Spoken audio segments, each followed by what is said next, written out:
So are you getting tired of Escape from Tarkov and their shenanigans with the resets and everything? Don't worry, Arc Raiders has got you covered.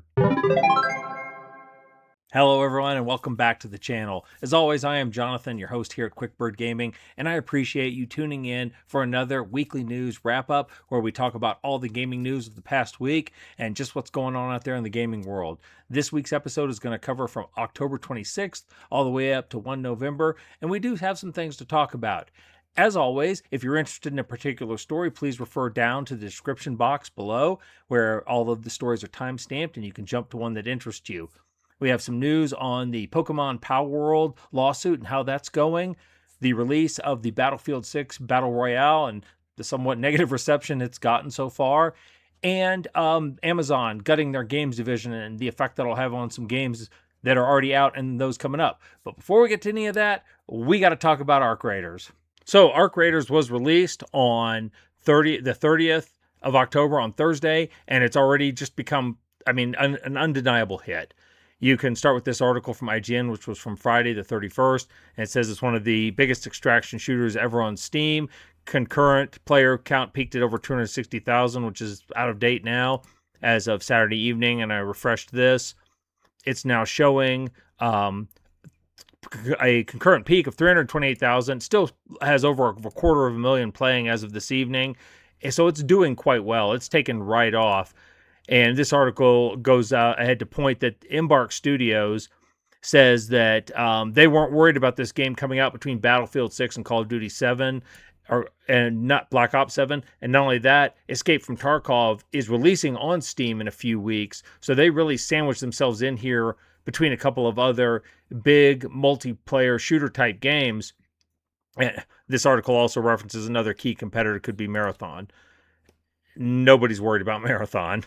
But this was a bold move for them, and it seems to be paying off, and they're doing quite well. And I think it's even bigger than this, obviously, because, as this article also points out, Xbox and PlayStation don't report their player sales numbers publicly all the time for most games. So there were even more people playing Arc Raiders, all the people playing on console that were unable to count. So this game is probably doing half again as many players at the same time. And it's not just the nuts and bolts of how the game is going. If you go read the reviews on the Steam page, it's sitting at about 90% positive reviews, and most of them are positive. There are some negatives. So some people aren't necessarily thrilled with the game itself, but I don't think that's the only reason it's succeeding. I think it's some of the other stuff that the studio's doing. I'm going to start with this Games Radar article from today on November 1st. Arc Raiders lead says no goofy skins here as Battlefield 6 and Call of Duty players push for visual realism. I don't think the novelty is worth the trade. Now, if you're unfamiliar with some of the shooter environment, if you go to Call of Duty, if you go to Fortnite, they really get into some weird crossovers, and you get a lot of crazy skins running around in the game.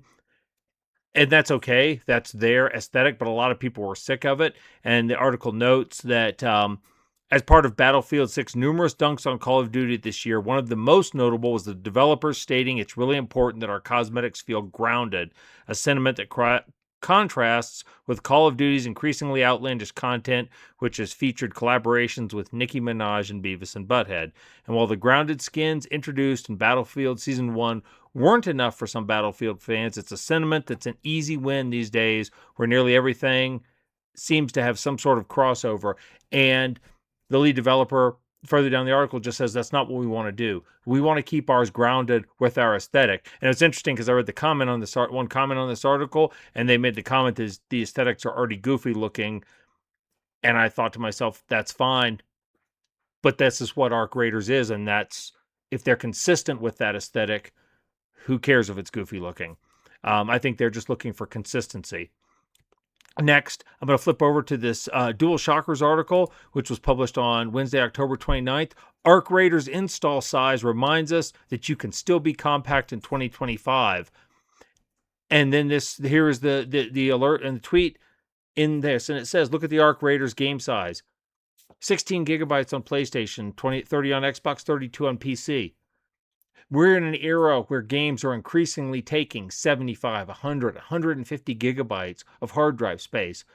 And this is a modern game that they crammed it down into this small space. Now, it may grow over time since it's a live service and they'll add content and whatnot. But to start with, I mean, they took a small footprint on your machine. Then I'm going to flip over to this Eurogamer article, which was also published today on Saturday, the 1st of November. Arc Raider is committed to skill and fun, not unfair advantages, and is refunding gear lost to cheaters even if you didn't report them. And they said Arc Raiders will return items to your inventory if you lose them to cheaters, saying it is committed to skill and fun, not unfair advantages. And here is a message down here that somebody posted in their tweet. And the message they received from the game, if you can't read it, it says, your items were lost due to unfair play, but we managed to get them back for you. They're now available for you to claim and to take with you on your next journey topside. We're committed to building an environment where gameplay is about skill, teamwork, and fun, not unfair advantages. Thank you for being part of this mission. Together, we're building Arc Raiders into a fair and fun experience for everyone. The company literally figured out somebody lost their items from cheating and restored them. And apparently, reading down in the article, this is not an isolated incident. It has happened to several other players. So they're actively trying to correct problems from cheating. It's the way it should be in games, but this is almost unheard of. I mean, to this degree, I don't think I've ever seen this in this type of game where they're leaning into it right from the beginning to replace these problems, even if the players aren't complaining. Lastly, I'm just going to look at this on the PlayStation Store and on Steam, and here's Arc Raiders, and look at the price, $40. Same thing over on the Steam Store, $40. They're offering this experience with the things we were talking about. They were with all of these things that they're doing, and they're doing it for basically half the price of your standard AAA game. I don't play extraction shooters or really any kind of mass PvP multiplayer type shooter games, so Arc Raiders is not going to be for me, but for the people that are in that community, they seem to really be embracing it, and like I said, it's doing quite well. I read some of the negative reviews on Steam. There are some that are people that are having problems with performance issues, but the vast majority of the negative reviews just seem to be people that don't really care for the gameplay, and it just wasn't the game for them. But like I said, it's running about 90% positive on Steam. So I think people, for the most part, really are enjoying it. And just looking at some of these other things, like keeping it small, just small install, keeping the price down, concentrating on making a good experience by giving people items back after they've been cheated, and for the most part, having good performance. This is what we should be expecting from our AAA games. And we don't get it from them. We're getting it from a AA studio, from Embark. I would call them a AA studio, delivering basically a solid product that most people who are playing it, who are enjoying it, at half price of AAA. We should not be settling for anything less. Since we're in the multiplayer shooter space, let's go ahead and look at this article from IGN, which was published on Wednesday, the October 29th. Battlefield REDSEC launches to mostly negative Steam reviews as Battlefield 6 players push for multiple Battle Pass changes and bigger maps. In short, the Battle Royale add-on for Battlefield 6 launched this week. It was not met with a good reception. You can look down here at some of the comments. They said at the time of this piece's publication, just 35% of reviews were positive. It's moved up a little bit. It's not as bad now, but it's still pretty bad. They said a wave of negativity for Battlefield's latest cracked Battle Royale arrives as the Battlefield 6 players continue to express dissatisfaction.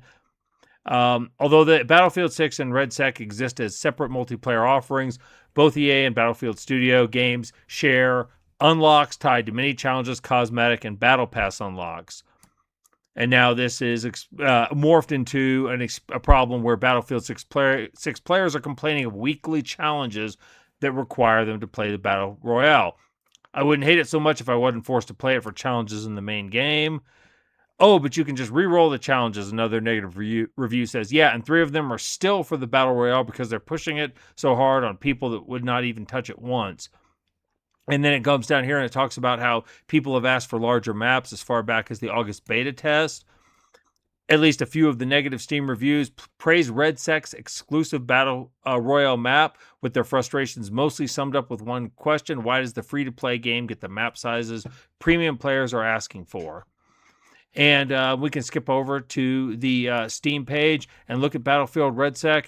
It is now sitting at a 45% positive, so it's come up a little bit. But you can scroll down and, again, start reading some of the reviews that are echoed in that article. Hit registration is really bad. They're trying to hide it. Absolutely the worst thing to happen. I'm forced to do challenges within this god-awful mode. Plays like a Timu Warzone. When the loot, gunplay, and hit registration is all this bad, it doesn't matter what else the game does. I didn't enjoy the Battlefield Royale. I don't care whether it's from, whatever game. This should have been its own thing and separate from Battlefield 6. I should not have to play this to unlock anything in the main game. Totally unwanted by the community, and worst of all, there are challenges locked behind this mode, forcing people to have to play it. Feels like a less polished Warzone with Battlefield 6 mechanics. On and on and on. So, this is pretty typical of EA, in my opinion. They can't do something right without shooting themselves in the foot at the same time. And it seems like, in this case, they had a good thing going with Battlefield 6. But I guess things were going too well. They had to create some difficulty for themselves. Okay, we're going to get away from Battle Royale and multiplayer shooters and talk about some other things. And first up is this Eurogamer article from Friday, October 31st. Could Palworld triumph over Pokemon in lawsuit? Japan's rejection of Nintendo's patent might make things more interesting. Now, just as a brief recap, if you're unaware, Nintendo sued the maker of the game Palworld, Pocketpair, over what Nintendo called infringement of their patents, and it related to patents involving, or their claims for patents involving monster catching, using balls to catch monsters, summoning creatures to ride on, and some other what I would consider to be really wide-reaching patents. There are claims that Nintendo feels should be exclusive to their games. Palworld has been fighting back, and this lawsuit has been ongoing. The update comes, though, down here, where they say that Japan has rejected one of Nintendo's patent applications. The Japan Patent Office rejected the application filed by Nintendo of March of last year, which attempts to patent certain capture and item throwing mechanics. The patent will not be granted, according to the office. The patent will not be granted in its current form as, quote, the claimed invention could have easily been made by persons who have common knowledge in the technical field to which the claimed inventions pertain. Given evidence, the inventions already existed in Japan or other foreign countries prior to the filing of the patent application.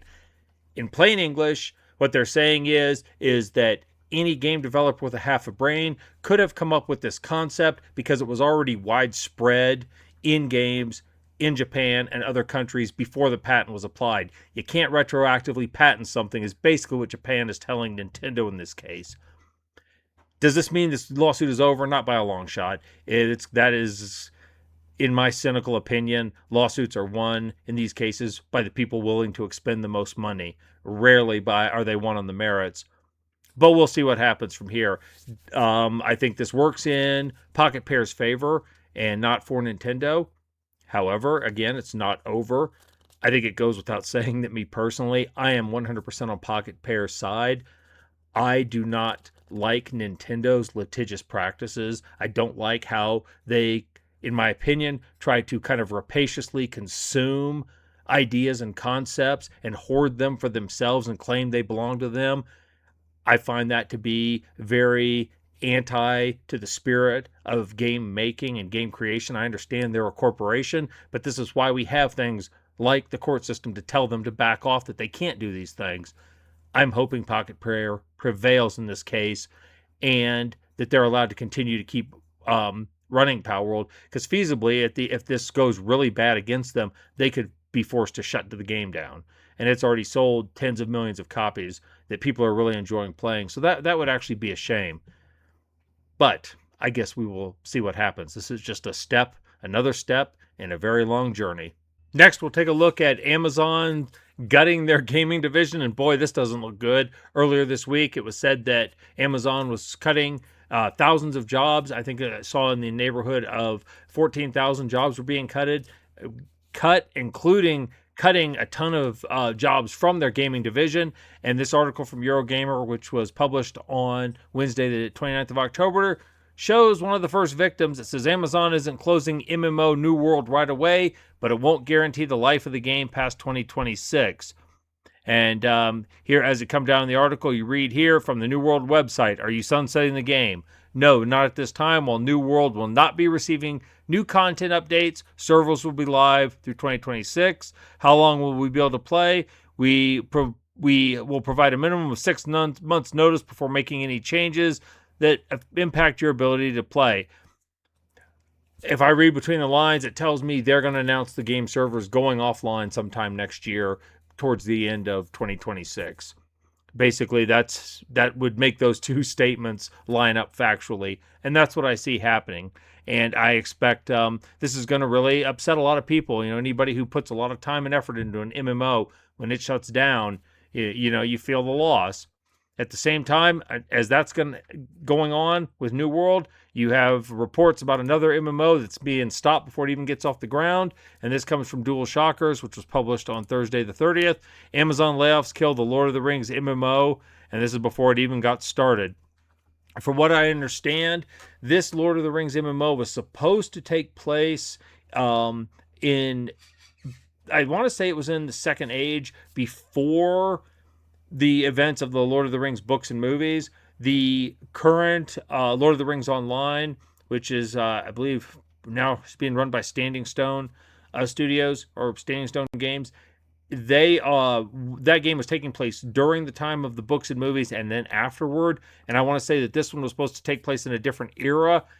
However, it's now been wiped out by these cuts.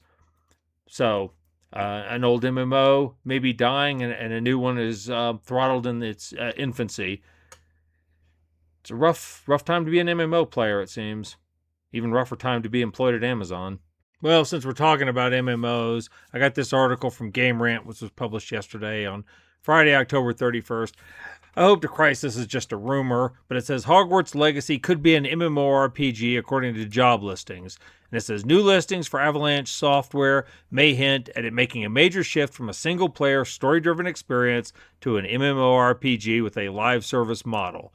Talks a little bit about the first game, and it says, okay, It says, okay, here, both a job listing for designer narrative systems and listing for lead designer line up with other career posts. Okay, description mentions the need for an applicant to be able to create within an established franchise. Fair. Have a deep literacy in film and literature. Fair. Plus a love of fantasy. Okay. Then it said requirements include knowledge of open world gameplay along with experience in live service games for an online multiplayer RPG. Like I said, this is just rumor, and it's just kind of, we're just kind of stirring the pot here looking at this. But I really hope that Avalanche and Warner Brothers are not this stupid. Regardless of what people, there were some people that wanted to boycott the game, but regardless of that, it still sold something like 35 million copies. It was the best-selling game of 2023. It was just an absolute hit. Made Warner Brothers a ton of money. Why would you mess with that formula? Some people are really fucking stupid. Amen, George. Okay, I want to finish up with 3 things that make me happy about the games industry right now, and one of which is just a continuation of how well indie games are doing and how appreciative I am of that fact. This article from Monday, October 27th from GameSpot, Are We There Yet is Steam's latest out-of-nowhere smash hit.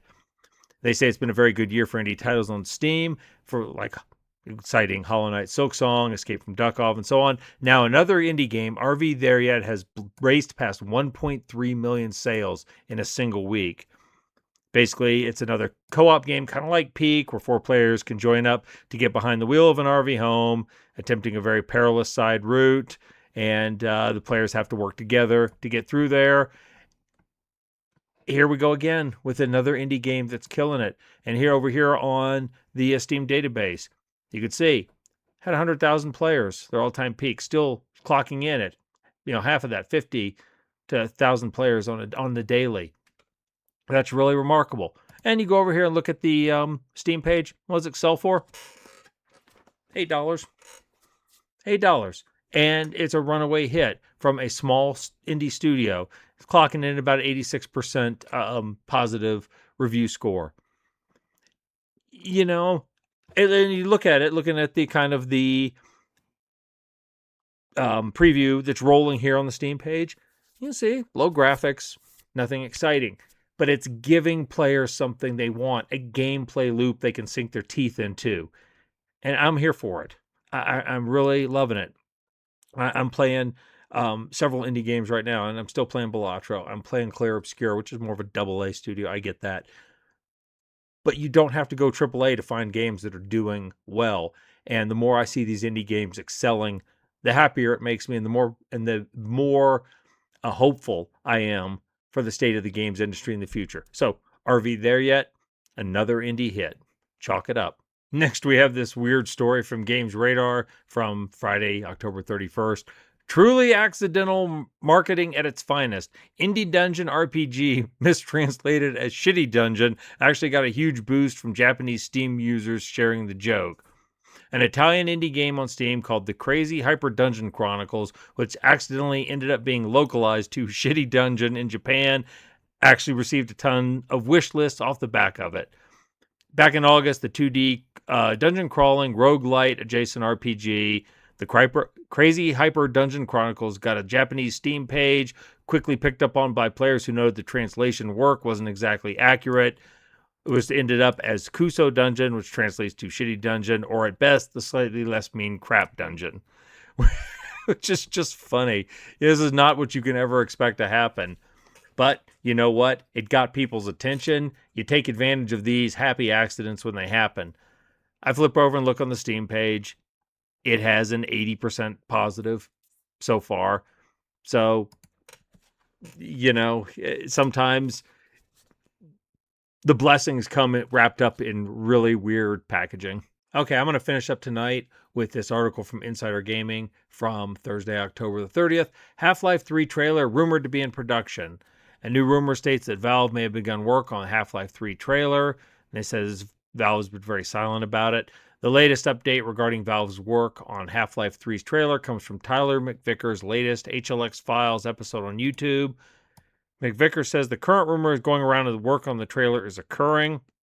He added that Valve's approach to trailers is very different from the publicly owned AAA studios' approach. The video also mentioned that trailers and announcement typically arrive close to a year before launch. However, Valve does not do that. Players are going to get Half-Life 3's announcement and launch very close together, similar to what they saw with Half-Life Alyx. So this is obviously nothing more than rumor. However, if it's true, I think it's going to make a lot of players very happy, including yours truly. I think a lot of folks have really been waiting for a Half-Life 3, and we're only 21 years since Half-Life 2. So if it is true, I think a lot of folks are going to be really hyped about it. All right, folks, that's enough out of me for tonight. As always, if you enjoyed this content, please consider doing the YouTube stuff. Drop a like on the video, subscribe to the channel, leave a comment below, and let me know what you thought about any of these news stories. If you think I missed something major that happened this week, put that down below too. Lets me know what I can cover in the future. Still have more planned for the channel. I'm moving into my second year doing this now, and I have some things planned. Always have lots of plans, and then life gets in the way, but I continue to do what I can. You all know how that is. Anyway, like I said, I'm going to leave this one here for now. I will be back next week with another news video. Until then, I thank you and appreciate you for tuning in. You all go out there, live your best lives, and you all stay gaming.